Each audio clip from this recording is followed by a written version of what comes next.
Well, hello everyone, and welcome to Homestead Tessie.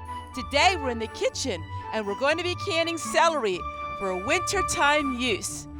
Hope you join this segment of Homestead Tessie's Coming Home.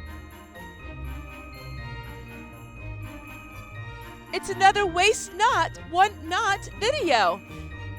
Full tutorial on how to teach you to save all those little bits and pieces of food that normally would get wasted and thrown away.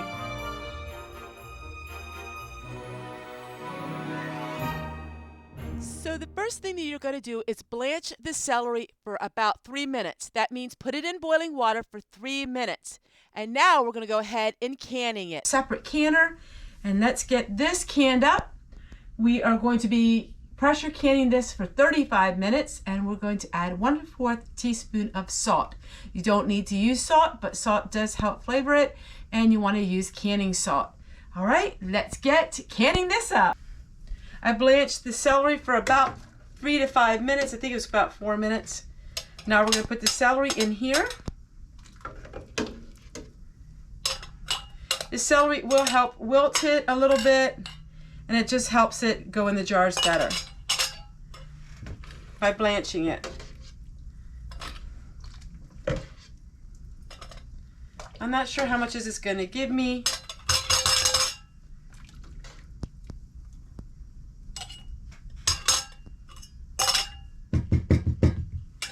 But celery will be nice to have on the shelf when you make soups and all kinds of things like that. And then of course you can use the broth that the celery makes. You do not throw that away. Celery is really easy, and it doesn't take much time in the pressure canner.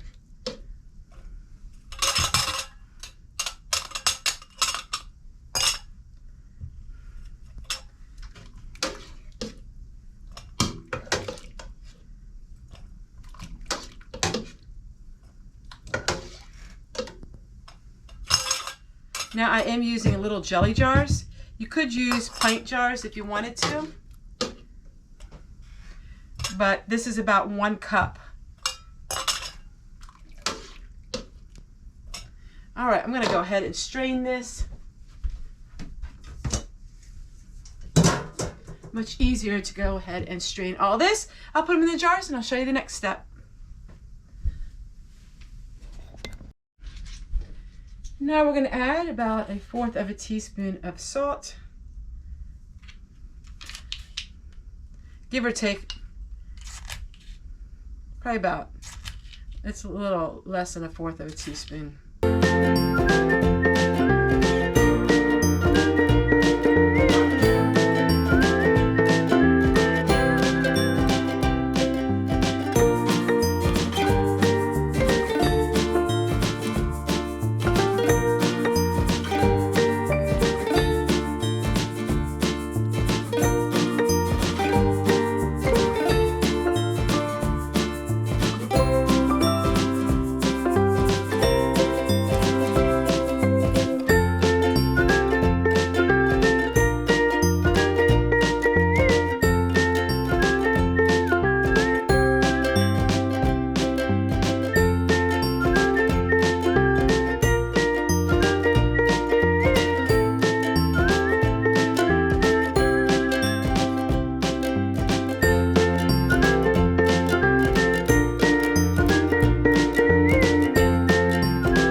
Good morning everyone, and welcome to my kitchen. Today I'm just going to show you what I'm working on. We have a whole bunch of carrots. Now I always talk about canning, but a big part of my life is freezing as well. I think it's important to have things in your food storage for canning. I think it's good to have it for freezing and for dehydrating. So I have all of these carrots that I chopped up. They were on sale, and it's about 10 pounds of them. What we're going to do is we're going to blanch them, and then we're going to freeze them, but I do something a little different when I freeze my vegetables, which I'm going to show you here in a moment. I did a review on these kind of bags and they are amazing. You reuse them over and over again. They're really nice. They're economically very frugal, and you use them over so you're not buying all these plastic bags. I really like these. So I am going to be using these to store all of my carrots in the freezer. Right now we have water boiling. So I am following the old-fashioned book. This is a Firestone and this is a freezer book. And it tells us when the water is boiling, you're going to drop your carrots in for 3 minutes. Then you're going to plunge them in cold water and then you can freeze them safely. So that is what we're going to do using the old pamphlet, Newlywed Women and how they need to learn to establish their house and learn how to can and freeze. It is really unique, all of the words of advice that they always talk about in these books, about how to keep a happy husband and how to set your homemaking. It's really, really unique. And some of the things I really think should be taught in this day and age as well. All right, everyone, as soon as that water boils, I'm gonna put the carrots in and then I'll show you what we do next. And I'll show you the little hidden secret that I use to freeze my carrots.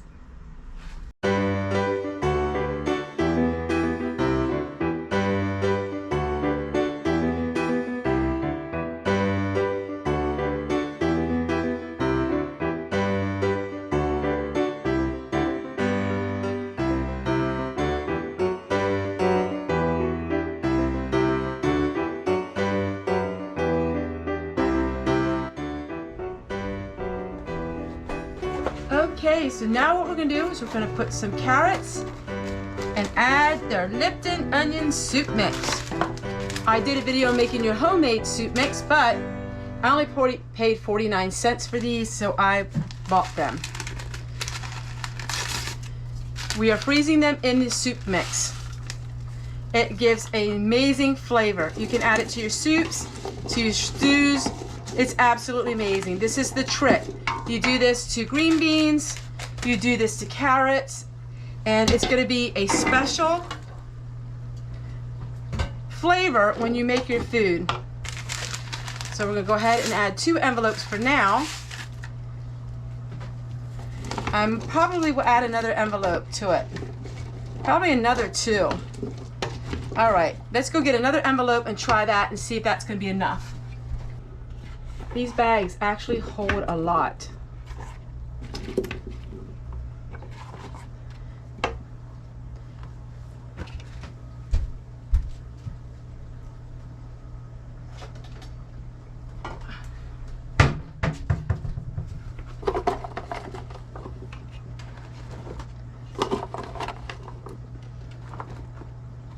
And they're so nice to have because you don't have to keep buying new bags. You just reuse these over and over again. So what I'm trying to do is let out some of the air just a little bit so they lay flat. Let's go ahead and get some more of the quartz. The bags do come in a set. This is actually giving me quite a bit of meals.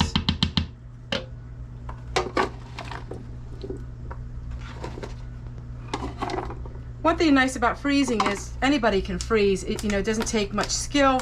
It's not a lot of cumbersome supplies and equipment.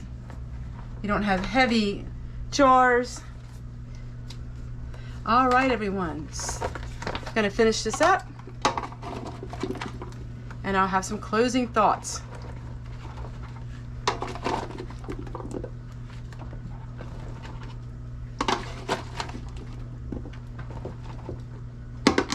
I hope you enjoyed this very quick tutorial on how you can freeze vegetables, and you can freeze them with a little bit of a kick.